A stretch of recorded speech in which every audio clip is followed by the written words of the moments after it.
Narito na naman tayo para sa isang napaka-sweet at nakakakilig na love story nila Kalingap Edu at Ate Viancy. Tulad mo ay aking makilala.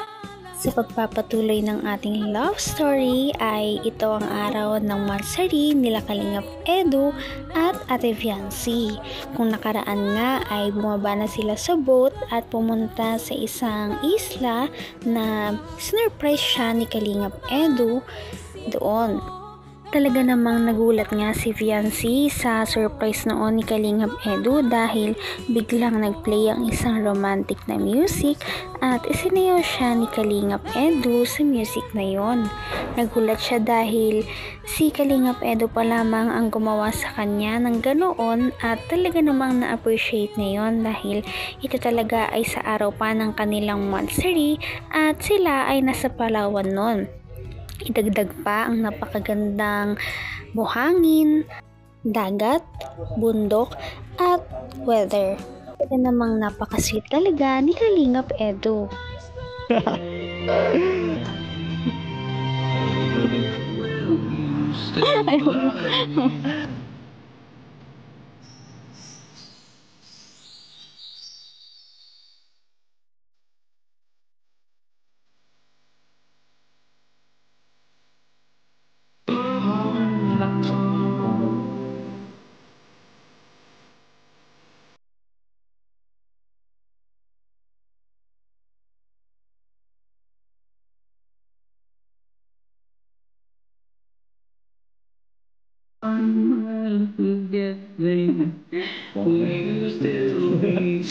Naharap ko na sila.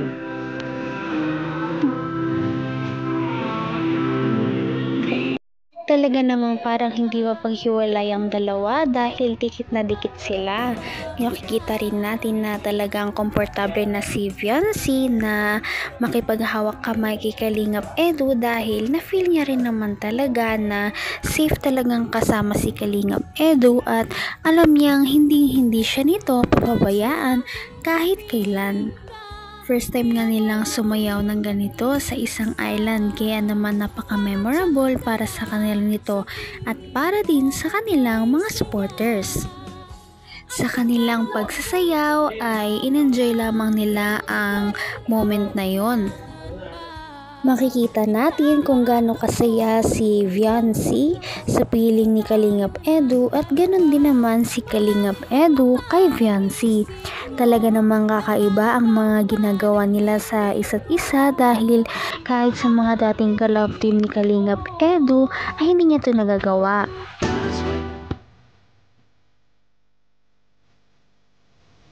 Sige lang.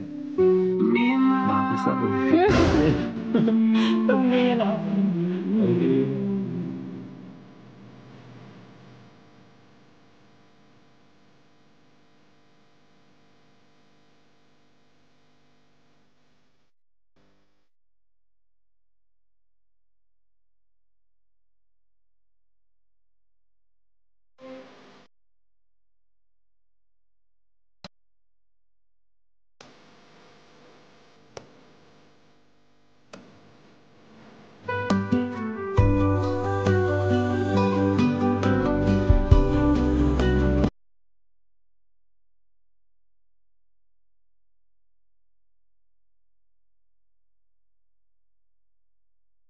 Baka na sumayaw.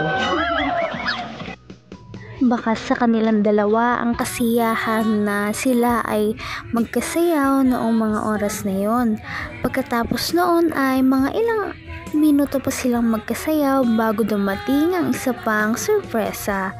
Nagulat na lang si Viancy noong pumasok ang ibang Kalingap team at talaga namang nakisayaw pa. Ngunit ang kanilang music ngayon ay pang party, kaya naman talagang kakaiba ang experience na ito dahil pagkatapos ng isang romantic dance ay meron silang group dance na ginawa. Makikita natin ang iba't ibang moves ng Kalingap din dito.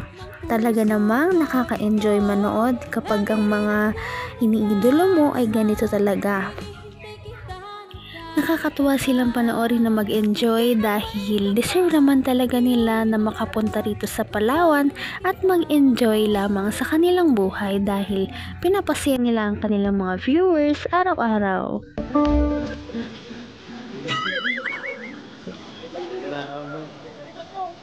Bigat-bigat. Ewan. Ewan ko natutuwa ka, hindi eh. Masaya ako. Masaya. Kaya ka. Wala din yung sikat.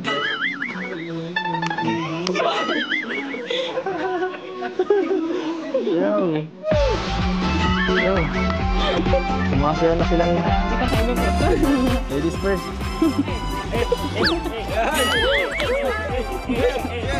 Yo.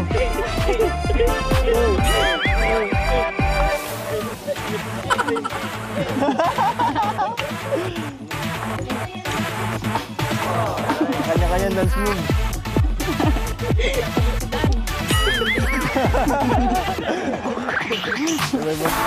Grabe dahil kahit ang mahiyain na si Viancy ay makikita mo na komportable sa kanyang circle na ginagalawan dahil kahit siya ay mahiyain ay napapasayaw na din siya dahil sa enjoy na nararamdaman niya kasama ang kanyang mga bagong kaibigan. Ang kanyang mga bagong kaibigan na dala ng Kalingap team na parang hindi na rin sa kanya kaibigan kundi para na ding isang pamilya. Kung maaalala natin ay sumali nga si Ate Viancy sa isang muse competition dahil nakita natin din doon na may talent portion na sumasayaw siya. Kaya hindi rin talaga nakakagulat kung gaano pala kalambot ang kanyang katawan sa kanyang pagsasayaw kahit simple steps lamang ito. Yo.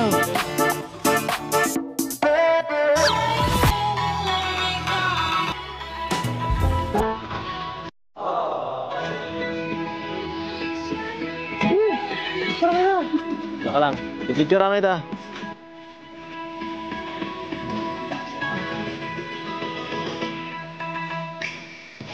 Yan. Pose. Ibang pose.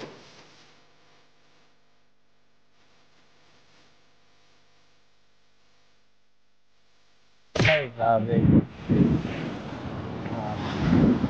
Ano? Ilang araw na rin tayo dito. Tatlong araw na. Tatlo ba mga apat? Pangatlo na po. Tatlo na. So, ano? Nakakausap mo naman sila mama mo. Nakakausap mo. Sa kasi video call. Talaga namang nag-enjoy ang dalawa dahil si Ate Viancy nga ay napasayaw, maging si Kalingap Edu ay napasayaw din. Pagkatapos nilang mag-celebrate ng maiksi at magsayaw-sayaw ng kaunti ay naglakad-lakad muna ang love team na ito sa tabing dagat. Napaka-romantic talaga ng mood noong mga panahong iyon. Nakakatuwa silang panoorin, nakakakilig dahil pinag-usapan na nila ang mga bagay na importante para sa kanila. Nag-open up na sila sa bawat isa at nakakatuwa na si Ate Viancy na dating mahiyain, ngayon ay talagang nagkiking open na para kay Kalingap Edu. Kaya sana ay magtuloy-tuloy na. Pwede lang. Layo po nito. Kaya nga. Pero malapit na rin naman tayo ngayon. Ilang araw na lang. 2 days na lang. Tama na rin sila. So ano masabi ni mama mo tungkol dito sa ano? Sa mga pinupuntahan natin dito. Ano po, sinisend ko lang po yung mga picture na mama. Nag-ano naman siya, natutuwa naman siya at nakarating ka. Masaya po si mama siyempre. Masaya siya. Kasi parating na po sa ganito kahit hindi po sila kasama. Masaya si mama po kasi bilang magulang. Na nararating mo yung mga ganitong klaseng lugar. Na kasi buong buhay mo, doon ka lang. Sa bahay na po. Nakakalungkot din. Doon, dagat nga. Kasi isang view lang. So, pinaasahan na ng ganito na mga Ipinagpasalamat talaga ni Viancy kay Kalingap Edu ang mga nararanasan nila noong araw na yon. Sabi niya pa na kahit hindi niya daw kasama ang kanyang pamilya sa pagbisita doon sa Palawan ay nananatiling masaya sa kanya ang kanyang mama. Dahil kahit hindi ito kasama ang kanyang pamilya ay at least nakarating si Viancy sa ganoong mga lugar at ito nga ay dahil sa tulong ng Kalingap team.